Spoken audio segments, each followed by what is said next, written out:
Club Providencia, un lugar para encontrarnos en familia. Presenta Combinación Clave. Toda la opinión, realidad y debate sobre los temas que me interesan. Junto a Fernando Paulsen. La clave me escucha. ¿Cómo están? Bienvenidos a Combinación Clave. Estamos ya con nuestro primer entrevistado aquí en el estudio. Él es Matías Azún, el director ejecutivo de Greenpeace Chile. Gracias por estar acá, Matías. Por favor, y queríamos primero darle una pequeña revisión a lo que fue el proceso de interpelación de la ministra Carolina Schmidt de Medio Ambiente ayer, entendiendo que los procesos de interpelación, por lo menos históricamente, no tienen la carga ni la gravedad asociada, por ejemplo, a acusaciones constitucionales o cosas que son... Y tiene como eje central, se constituye de hecho en un eje central en básicamente un momento comunicacional. Rendir cuentas, básicamente. Una rendición de cuentas. ¿Cómo estuvo, a tu juicio, lo que pasó ayer en el Congreso? A ver, sí, porque es una rendición de cuentas y la ministra también decidió enfocarlo como una opción positiva, ¿no? Uno miraba las reacciones de Sebastián Torrealba, que es diputado por Renovación Nacional y miembro de la Comisión de Medio Ambiente, y luego que básicamente decía que la izquierda era intransigente, que todo el mundo estaba en contra, que le daba su respaldo al presidente Piñera, y luego inmediatamente habla la ministra, ¿no? Se mete un poco en la cámara, y la ministra da un discurso más nice, buena onda, de pude venir a rendir cuentas, estamos todos muy afectados. A mí me parece que las interpelaciones hoy día sirven poquito. Ahora, Respecto del contenido, me parece que estuvo un poquito liviana la interpelación en términos de las verdaderas cosas que podrían haberse preguntado a la ministra respecto de su rol como ministra de Medio Ambiente en un país que se está secando, en un país que está pronto a enfrentar una nueva temporada de incendios forestales, en un país en donde las personas que viven en Quintero Puchuncaví recibieron la gran noticia de que Chile iba a rebajar su nivel de ambición y iba a continuar después de pedirle al mundo entero, ¿no? Escuchábamos al presidente Piñera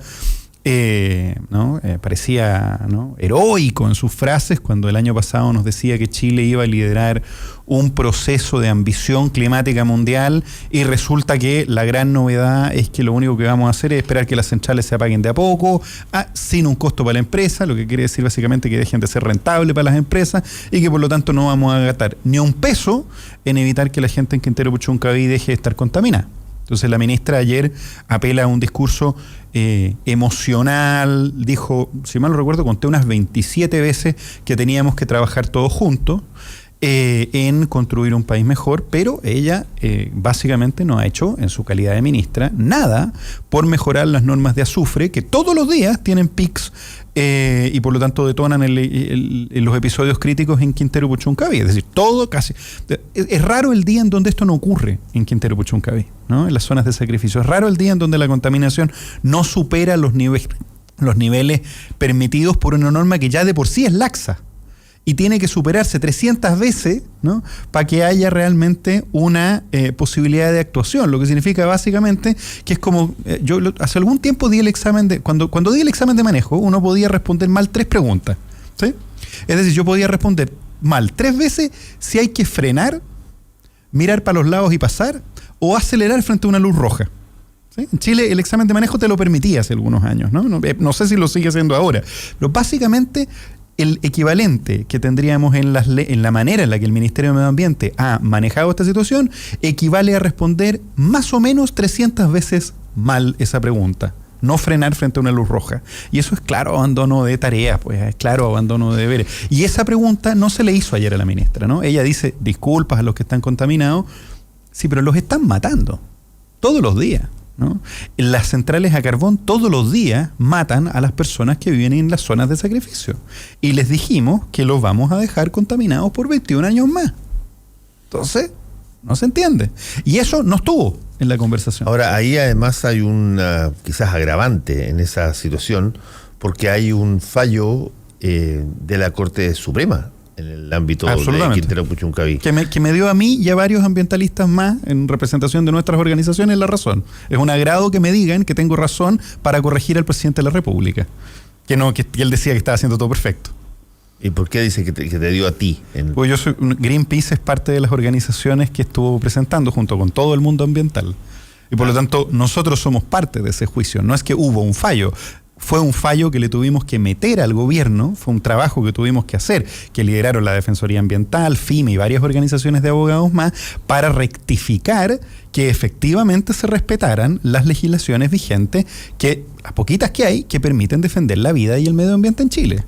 Eso fue básicamente, porque el gobierno dijo, con esto el fallo nos da la razón. Mentira. Lo que el fallo dice es que hay claramente un abandono de funciones de parte del Ejecutivo y en particular del Presidente de la República. Y lo conmina en el plazo de un año a tomar medidas para investigar qué estaba pasando, investigar la afectación a la salud, tomar medidas para que no vuelva a ocurrir y ante un episodio similar, ¿sí?, evacuar vía ONEMI.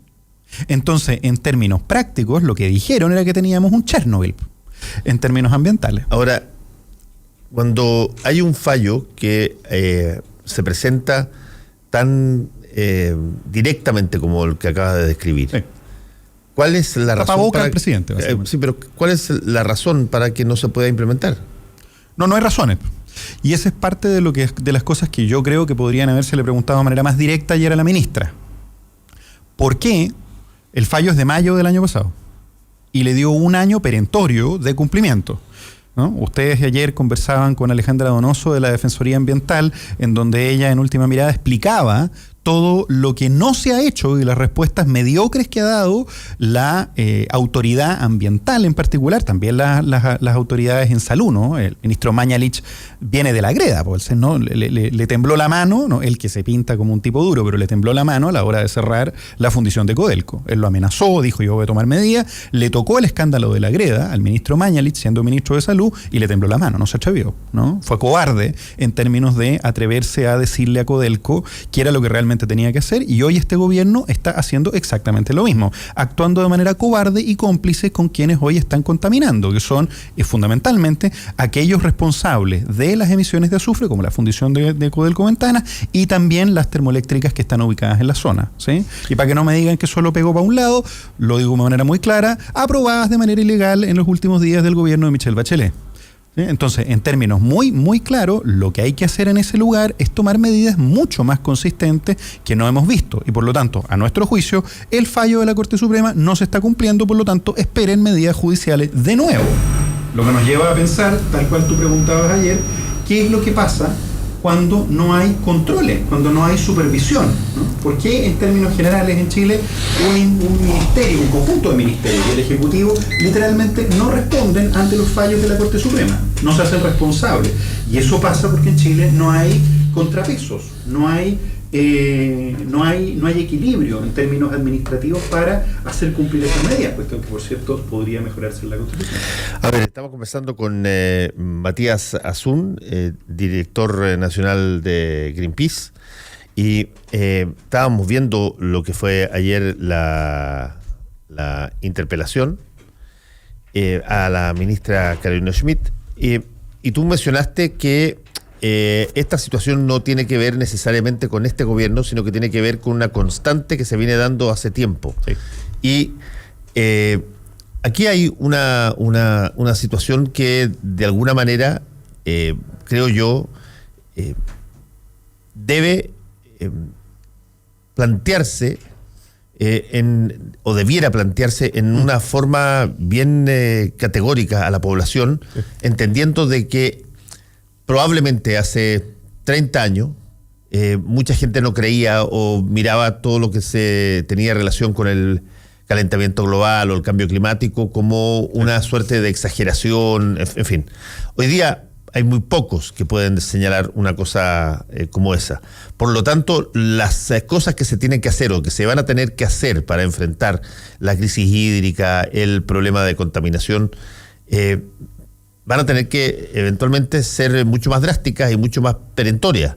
¿Qué tanto eso debiera trasladarse y cómo a política pública? Es que justamente el gran problema yo creo que parte en la Constitución, ¿no? En la medida en que no hay, como contaba recién, no hay mecanismos de control suficientes, no hay controles cruzados suficientes, por lo tanto efectivamente se puede actuar de manera corrupta o de manera débil, obviando los fallos necesarios. En el caso, seamos muy claros en materia hídrica, Código de Agua no avanza porque las indicaciones del Ejecutivo no permiten básicamente discutir sobre la mejor administración de los derechos de agua. Ni siquiera estamos hablando en todos los ámbitos de recuperar el agua, que es lo que muchos de nosotros pensamos que es lo que tiene que hacer, mucho la organización que represento en particular, Greenpeace.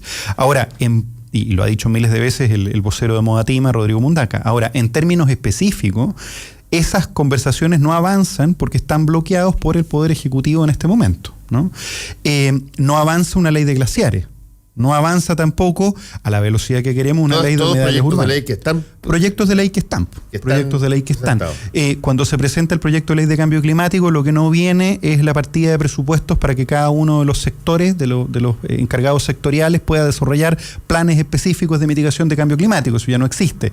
Quizás hay razones administrativas en cada uno de esos puntos, pero no hay una razón práctica para no discutir en un país que está 18 en el ranking de estrés hídrico, ¿no? Estamos justo después de Qatar, Arabia Saudita y de Israel, ¿no?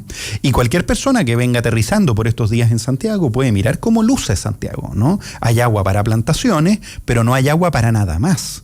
Y eso supone que el déficit de precipitaciones, que en el caso del río Maipo, que alimenta la cuenca de Santiago, ya es de un 19% menos de agua, ¿no? El río Maipo está muy afectado por la falta de precipitaciones y los glaciares que alimentan la cuenca del río Maipo también están recibiendo mucho menos nieve y por lo tanto hoy el balance de masa se está perdiendo a una velocidad todavía más avanzada, ¿no? Situaciones que dejamos de comprender, tienen en riesgo posible en los próximos años o meses la estabilidad del consumo humano en la ciudad de Santiago.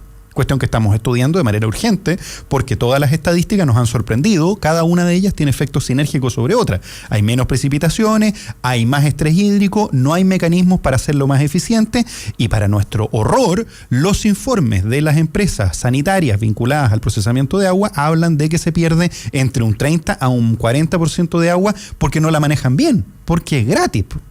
Entonces, en términos prácticos, hoy negarse a legislar, como lo hizo el Senado, amparándose en quórum constitucionales especiales, para legislar sobre una cuestión que es fundamental en términos de garantía de la vida, mientras el gobierno no hace nada y bloquea la discusión del Código de Agua y la de ley de glaciares, y uno dice, bueno, con razón ahí está estallido. Matías Azún, director nacional del Greenpeace, está conversando con nosotros. Ahora, miremos algunas de las cosas que planteémoslo quizás en términos comparativos, Matías. Otros países que más o menos están en la misma dimensión de situación de gravedad respecto a la nuestra, ¿qué se está haciendo? ¿Qué están haciendo otros países? ¿Dónde podemos mirar una suerte de modelo? Muy buena pregunta. A ver, lo primero es que los estudios en Chile ya están señalando que el proceso más efectivo es el tratamiento de agua, es reciclarla y optimizar el uso de agua, ¿no? Esta es la gran solución, ¿no? Que la cañería no pierda agua y que el agua que usamos, que se pueda reutilizar, se vuelva a reutilizar y podamos procesarla, tratamiento de aguas grises.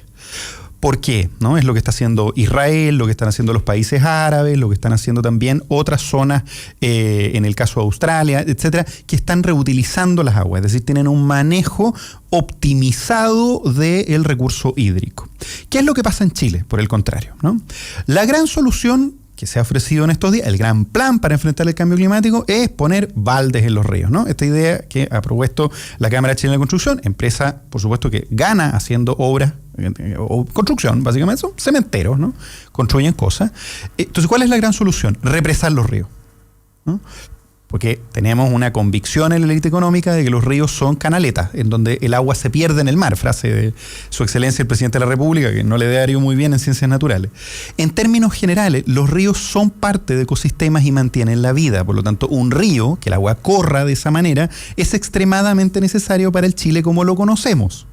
En el caso de la Patagonia existe porque tenemos ríos y el 33% de los grandes cetáceos del planeta llega a los senos de la Patagonia porque son las desembocaduras de los ríos en donde esos minerales permiten el surgimiento de la vida que sirve para que se alimente, ¿sí?, esa fauna y esa flora especial que permite que Chile sea uno de los 7 hotspots más importantes en biodiversidad del planeta.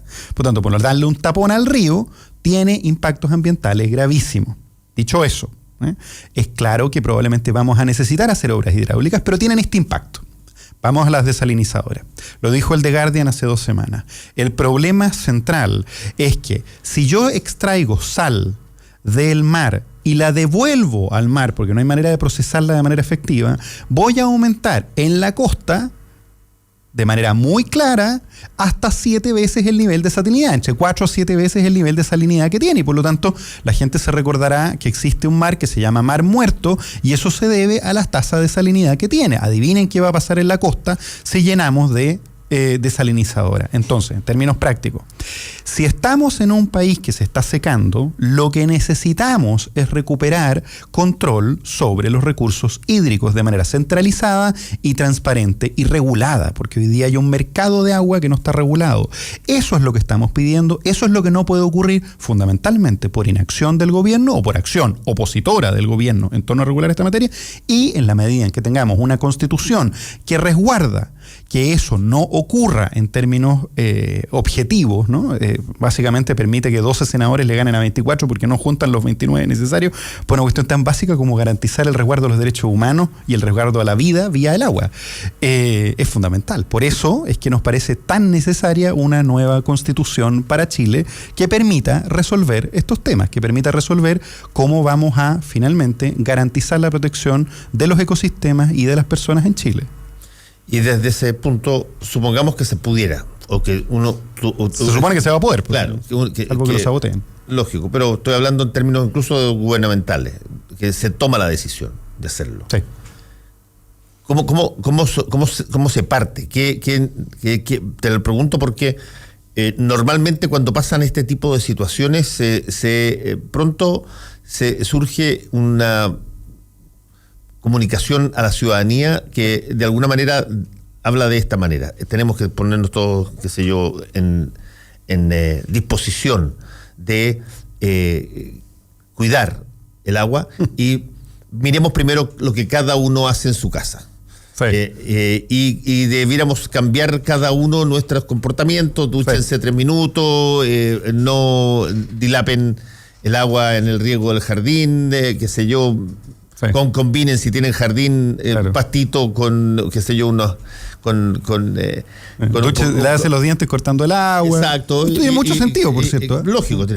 Pero ¿qué tanto el llamado a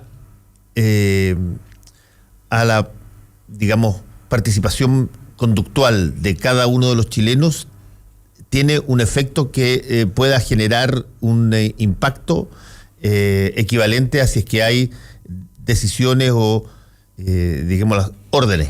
Pero es que justamente yo creo que esas decisiones conductuales y comportamentales son tremendamente necesarias, pero en perspectiva. Es decir, tratar de optimizar el uso doméstico, ducharse cortito, no dejar el agua corriendo, es tremendamente necesario porque eso ahorra agua, y hoy día en Chile hay sequía y hay saqueo, ¿no? Son las dos cosas, porque el mito es que no hay sequía, pero si uno lo piensa desde el punto de vista de los ecosistemas, de los animales, de la flora y la fauna, y lo piensa de una perspectiva que no está únicamente centrada en el ser humano, efectivamente a los arbolitos les está faltando agua, se están secando, ¿sí?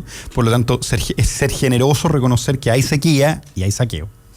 Pero resulta que, y cito a el excelentísimo ministro de Agricultura, dueño de derechos de agua, según él mismo reconoció, que no declara, por cierto, en sus declaraciones de conflictos de interés, el problema central es que solamente entre el 2 al 5% del agua se usa para consumo humano en Chile. El 57% se utiliza de todo el país para consumo de la industria forestal, el 37% se utiliza para la industria agrícola y alrededor de entre el 12 al 20%, dependiendo de distintos lugares, y por supuesto en el norte es mucho más, para la industria minera. Por tanto, en términos prácticos, el problema central es que los derechos de agua están heterogéneamente consumidos y están adicionalmente en la base del modelo de desarrollo que tenemos, y por lo tanto están en la base de un modelo que además, yo escuchaba ayer tus reflexiones y estos días en la radio, y todo lo que has dicho es el crecimiento es una obsesión ideológica, lo has dicho de manera muy clara, pero a la base de eso hay otra convicción de la élite empresarial en Chile, que es no creer en la capacidad de innovación de Chile. Porque seguimos exportando piedras y fruta, que básicamente es exportar agua, ¿no? La fruta es agua. Entonces, en términos específicos, al no invertir en el patrimonio enorme que tenemos en términos de biodiversidad, al no invertir en energías renovables para dejar atrás el carbón, porque la única razón por la que existe el carbón es para hacerle un favor a las empresas que tienen carboneras. Chile tiene la radiación solar más importante del planeta y tenemos todavía 21 años más sin meterle la mano al bolsillo a las empresas del carbón. A pesar de que va a morir una enorme cantidad de personas por cáncer y enfermedades broncopulmonares, y niños no van a poder jugar desde niños, desde que son chiquititos, como pasa en Quintero Puchuncaví, o van a tener plomo en la sangre, como pasa en Coronel. Entonces, en términos prácticos, el problema que tenemos es que hay una élite económica que no cree en el país, que no cree en la mano de obra del país, y que cree que hay que privatizarlo todo. Por lo tanto, regular los glaciares podría alejar la inversión.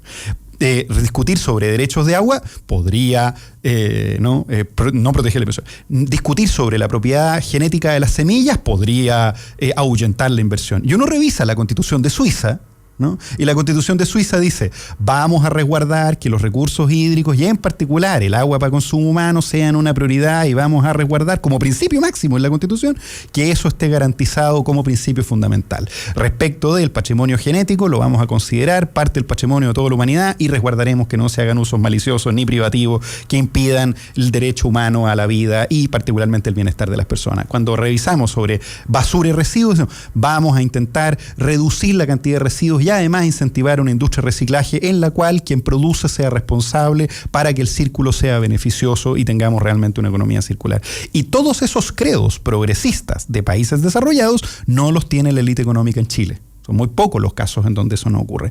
Entonces, además de la obsesión por el crecimiento, está una obsesión del crecimiento subsidiado, ¿sí? En donde me lo tienen que dar todo en bandeja, ¿no? Y en donde, la expresión más clara es el ministro de Agricultura, cuando él se escuda diciendo, bueno, yo exporto manzana, mi familia es una de las grandes exportadoras de manzana, las manzanas se producen con agua y o inventó el mejor sistema para producir manzanas sin suficiente agua con los 230 y tantos litros que dijo que tenía, o realmente él en su patrimonio familiar completo tiene los 29.000 litros que le están reclamando Modatima que tiene. Y resulta que si tenéis 29.000 litros y estáis presentando proyectos de ley e indicaciones al Ejecutivo para no legislar en materia de seguridad hídrica, te tengo noticia, es el tremendo conflicto de interés y por lo tanto es impresentable tu posición como ministro de Agricultura negándote a discutir sobre la seguridad hídrica de un país que se está secando. Tú mencionaste 2 veces las relaciones que había entre la necesidad de agua y, por ejemplo, la producción de determinados bienes. Y creo que existe, y esto es una cosa que no se conoce mucho, porque por lo menos yo no me recuerdo, y yo soy bastante más mayor que tú, no me recuerdo en el colegio que me hayan pasado una escala de cuántos litros de agua se necesitaba para sacar qué productos. 18.000 litros por kilo de carne, por ejemplo. Por ejemplo. Claro. Es una cosa que ha aparecido ahora o que uno ha visto ahora en la medida que se ha puesto el tema del agua muy en mediano. Pero eso no es parte, si tú quieres, del acervo cultural y del acervo que cada cual debiera tener respecto a eso. Ahora, no. Si tú quieres sacar 1 kilo de carne, necesitas 18.000 litros. Sí. Lo que significa que el consumo humano es de varios cientos de miles de litros al día en términos generales. Eso el humano, el chileno, no quiere prescindir probablemente, claro, pero vamos a recibir de su forma de comportarse en términos alimenticios. Es parte del problema. Ese es parte del problema, porque el mundo al que nos estamos acercando, y el mundo probablemente en el que ya vivimos, ¿no? Cuando uno vea los incendios en Australia, ¿no? Solo para que la gente tenga una idea. En Brasil se quemaron alrededor de 2,2 millones de hectáreas y nos parecía aterrador, ¿no? La pluma llegó a África. El efecto que eso va a tener es gigantesco, pero en Australia se están quemando más de 10 millones de hectáreas, cerca de 12 según algunos registros. 12 millones de hectáreas. En el camino entre el minuto en el que esto ocurrió, previo a la COP, y ahora, además, hay 6,4 millones de hectáreas quemadas en Siberia, de bosque del círculo polar. Muy denso por lo demás, un bosque especialmente necesario para los equilibrios climáticos de Europa. Situaciones como esa, no habíamos visto. Nunca en la historia. Y por tanto se vuelve extremadamente necesario comprender que cada día en el que nos demoramos en tomar estas decisiones progresivas sobre optimización del uso de los recursos, sobre sustentabilidad en la economía, sobre criterios verdes que permitan garantizar el bienestar de las personas, cada día que pasa el interés crece y cada día que pasa el sacrificio que vamos a tener que hacer es más. Es mucho más. Y ahí es donde empieza el problema. No es una cuestión optativa reducir la huella hídrica de mi consumo. No es una cuestión optativa, vamos a tener que hacerlo. Y vamos a tener que hacerlo además en todas las implicancias que esto tiene en materia de puestos de trabajo, incorporación de innovación tecnológica, en materia de construcción e infraestructura. ¿Cómo vamos a concesionar las plantas que van a reutilizar aguas, digamos? ¿Qué normativa va a aplicar? ¿No? Para que no nos pase lo que está pasando en Osorno, ¿no? Con ESAL, con las sanitarias que no funcionan. ¿De qué manera vamos a garantizar que esto ocurre? Por eso es que es tan importante tomarnos en serio que la ecología debe ser el principio rector del proceso democrático que estamos llevando adelante. Es un principio rector, como puede ser la equidad de género, como puede ser también la seguridad y la dignidad y la justicia. Los criterios que nos permitan como país generar resiliencia frente a un cambio climático que hoy es inevitable, para el cual tenemos que prepararnos, debe estar impregnando la nueva Constitución. Tenemos que preguntarnos qué Constitución necesita nuestra Patagonia, qué Constitución necesita nuestro mar, qué Constitución necesitan nuestros Andes y nuestros glaciares. Eso es lo que tenemos que estar preguntando, porque si no nos preguntamos eso, nosotros vamos a pagar los costos. Y Matías Asún, ¿qué impacto real ha tenido algo que en algún momento dado se destacó muchísimo como justamente un enfrentamiento a las tecnologías clásicas, como fueron las licitaciones en torno a la energía solar, por ejemplo, en el norte? A ver, son muchísimas. A ver, Chile, paradójicamente, es uno de los países que está dando, ese es parte del lío, ¿no? Chile está mucho mejor que el barrio en términos de institucionalidad ambiental, mucho mejor que el barrio en América Latina, por ejemplo, y otros países similares en términos de indicadores de corrupción todavía, a pesar de que cuando uno revisa la estadística de Carabineros y los conflictos de interés del ministro de Agricultura, uno dice, bueno, quizás nos falta un poquito una normativa más fina, pero en términos generales estamos mucho mejor. Esa es la impresión que todos nosotros tenemos. Visto así, podemos liderar una transición, y lo que intentamos hacer, entre las múltiples razones, por ejemplo, para impedir que se construyeran los grandes proyectos termoeléctricos que se pensaban hacer en el norte, Barrancones, Castilla, Punta Alcalde, y las grandes las megarepresas en el sur, ¿no? Fundamentalmente Hidroaicén, bueno, y otras represas más en el sur. En la medida en que eso, lo que estábamos buscando, y lo reconoció incluso el ministro de aquel entonces de Economía, era necesario porque el nivel de control que tienen sobre el mercado de la energía, 3 o 4 generadoras, es tan grande que el mercado no es competitivo. Y eso es lo que hemos venido impulsando que ocurra gradualmente, ¿no? Eso es lo que hemos venido impulsando que ocurra. Chile tiene, desde ese punto de vista, una posibilidad real de exportar energía si nos tomásemos en serio esto que somos el Dubái de la energía solar, en términos generales.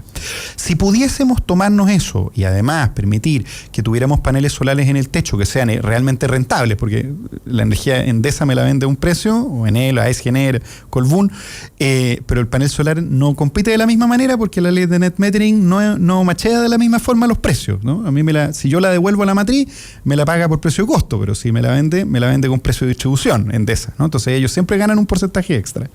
Desde esa perspectiva, es tremendamente necesario que nos tomemos el rol nacional como un rol que puede impulsar una transición hacia una economía verde y que estamos además en buena condición para hacerlo.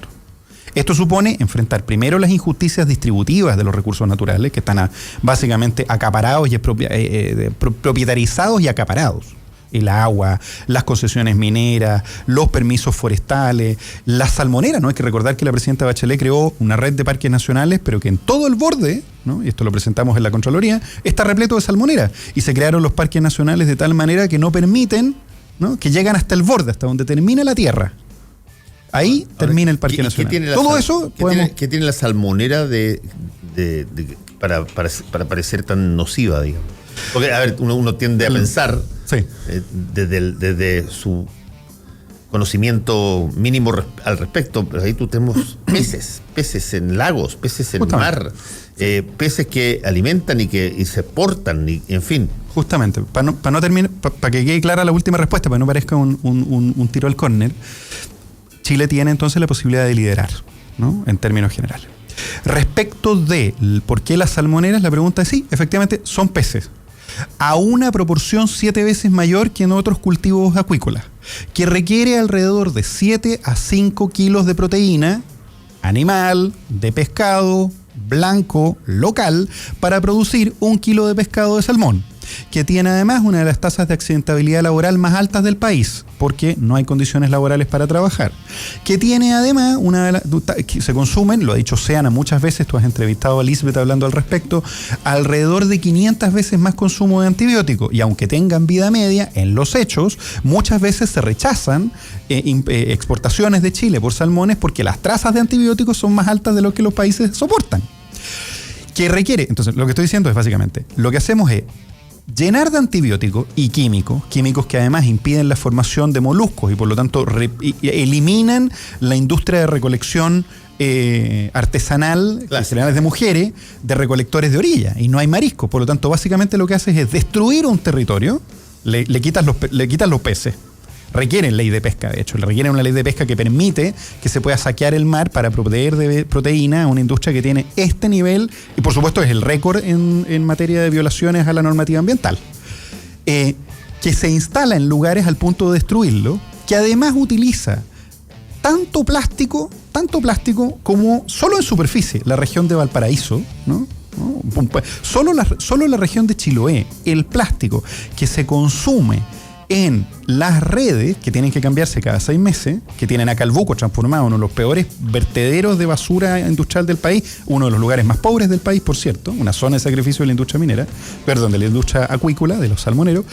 Ese tipo de situaciones son las que hoy día nos llevan a pensar que la industria salmonera hoy está fuera de control y que no existe tal cosa como una salmonicultura responsable, y que por lo tanto esta idea de que el salmón es como el pavito y te hace bien, oculta en realidad que estás comiendo un pescado que es un asco, que está teñido y que no tiene nada de sustentable en su proceso originario. Pero cuando esta industria hace lobby contra el gobierno para impedir que los parques nacionales protejan el perímetro de agua y diseña los parques nacionales en las donaciones sin resguardar el mar, ¿no? Es increíble, son islas.